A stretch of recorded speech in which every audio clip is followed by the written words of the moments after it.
এইটার কষ্ট কিন্তু সে যে বিক্রি করে সে বুঝবে, যে বিক্রি করে সে বুঝবে। এখানে আমি 1 ঘন্টার উপরে দাঁড়ায় আছি, কিন্তু একটি কাস্টমার ওখানে দাঁড়ায় নাই। তাইলে সারাদিন কত টাকা বিক্রি করে একটা অনুভব করতে পারেন।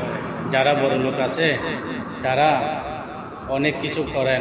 যদি দেখেন এরকম মানুষ যদি অসহায় রাস্তার সাইডে ব্যবসার নামে বসে আছে, কিন্তু তারপরেও একটা আশা তাদের ব্যবসা করব, যেহেতু আল্লাহ তাআলা আমাদেরকে যখন দুনিয়াতে পাঠাইছে একটা কিছু তো করে খাইতে হবে। এই যে গাড়ি তাম্বুর তলে যে গাড়ি নিয়ে ওখানে অনেক ফল ফ্রুট নিয়ে আলু সবজি টমাটো এগুলো নিয়ে বসে আছে, আমি দেখি না 1-2 ঘন্টার মধ্যে একটা গাড়ি দাঁড়াইতে। তাইলে মনে করেন এখন সারাদিনে কয়টা কাস্টমার পায়, কয় টাকা বিক্রি হয়, তার সংসার কি চলে না চলে, আল্লাহ চলাইতে